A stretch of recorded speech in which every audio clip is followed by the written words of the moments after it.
Webasso de m'accueillir aujourd'hui pour présenter cet exemple. Je vais rentrer dans un cas un petit peu plus concret que mes collègues. Donc Solaire Sans Frontières, c'est une association de 30 membres, experts juniors et seniors en fait, de professionnels du photovoltaïque. Ils ont vraiment en fait le but d'aider les populations ou une partie de projets en fait à solidarité sur des territoires en difficulté, notamment en Afrique et en Asie du Sud-Est, pour apporter en fait leur aide sur de la précarité énergétique. Comment ça se concrétise? C'est plus de 20 projets en fait d'installation de panneaux photovoltaïques en fait pour la création par exemple de cantines endogènes sur des villages en fait qui n'ont pas la possibilité d'avoir en fait une alimentation tous les jours. C'est la pose de panneaux photovoltaïques pour des écoles qui arrivent à avoir un accès à Internet, l'électricité pour imprimer, pour faire des cours, pour avoir des rétroprojecteurs en fait pour éduquer les enfants. Et en gros, ces experts du photovoltaïque ne sont pas des experts en fait du digital.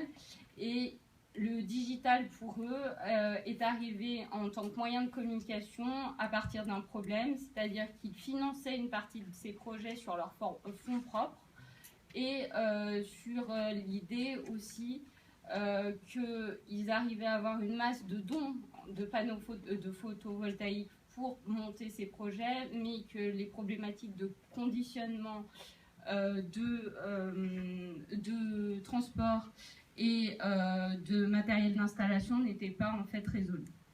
Je suis arrivée chez Solaire Sans Frontières en tant que bénévole et en leur proposant en fait de réfléchir notamment à la manière dont ils allaient communiquer.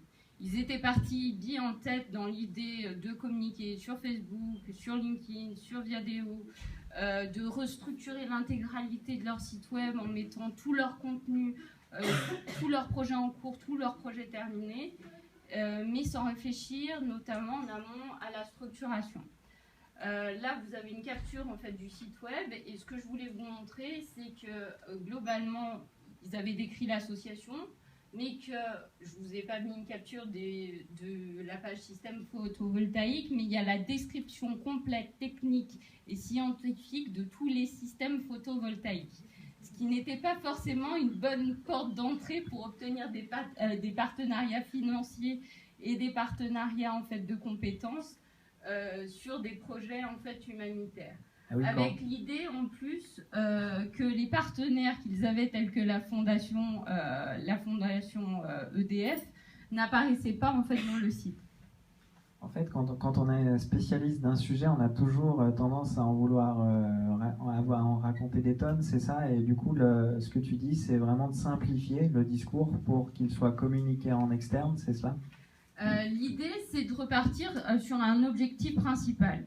En gros, je leur ai posé la question à savoir qu'est-ce qu'ils voulaient obtenir. La problématique, c'était obtenir beaucoup plus de bénévoles, en fait, experts et juniors pour pouvoir en fait, monter des projets de solidarité à l'externe, obtenir des partenariats financiers pour notamment ne plus financer en fonds propres, et communiquer sur la valeur et sur les fondamentaux de l'association. C'est-à-dire que dans le photovoltaïque, vous allez avoir beaucoup d'acteurs qui vont être différents, mais qui vont vouloir faire du business.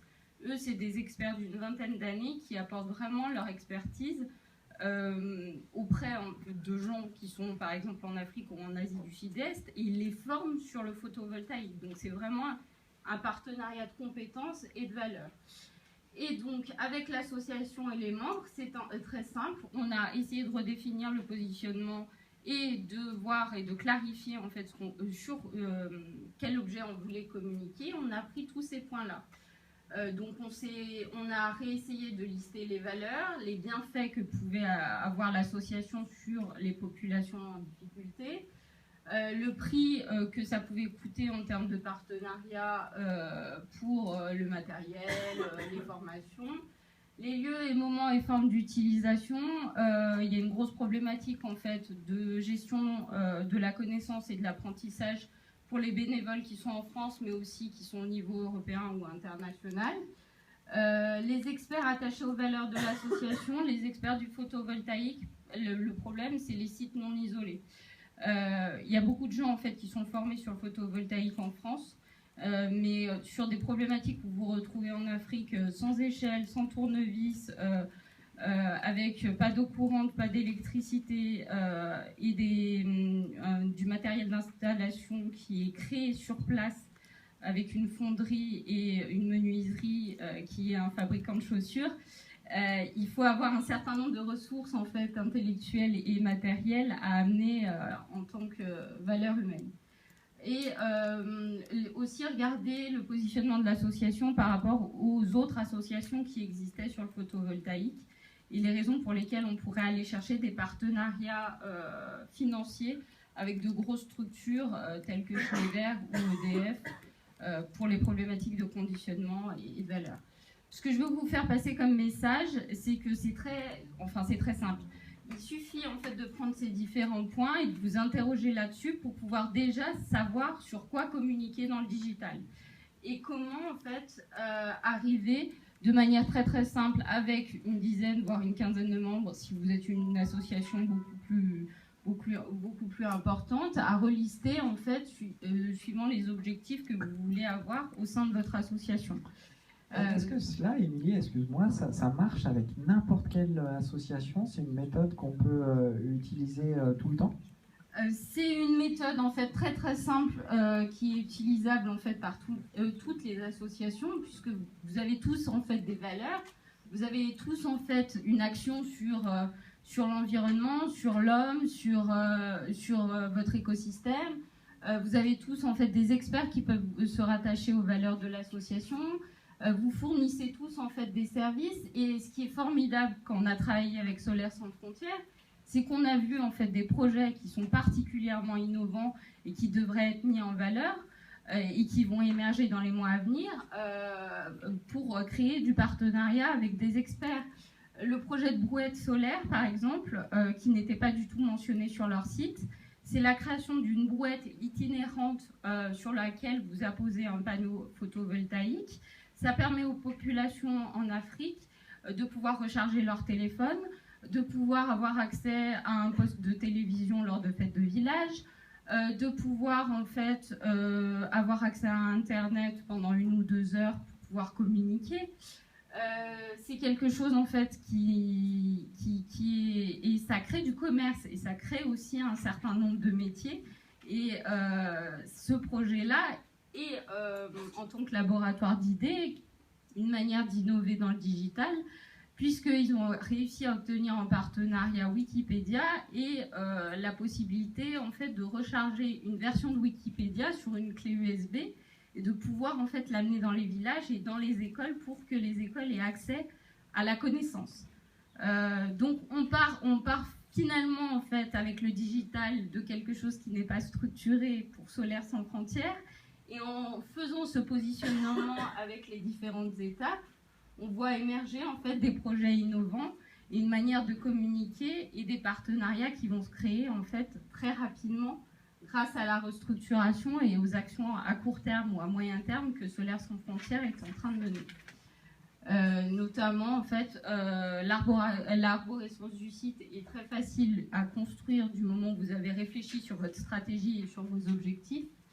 L'idée c'est qu'aussi on a réfléchi beaucoup à la manière dont tous les contenus en fait éditoriaux et tout ce qui produisait en termes de documentation et d'expertise pouvait être hébergé sur le site.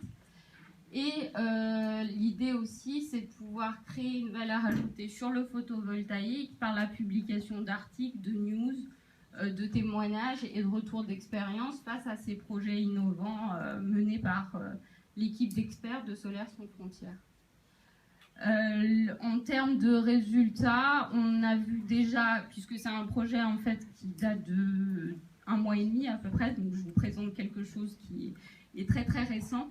On a vu une solidarité renforcée entre les membres, un nouvel élan en fait à l'association, parce que ça leur a fait extrêmement du bien de savoir qu'ils allaient pouvoir enfin communiquer sur des projets, mais qu'ils ne savaient pas finalement comment se débrouiller avec ce qu'ils avaient.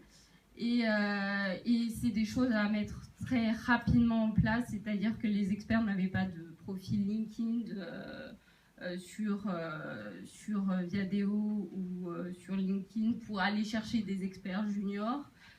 C'est la création d'une page Facebook asso sur laquelle ils vont pouvoir rattacher un certain nombre de gens qui sont intéressés par les problématiques du développement durable.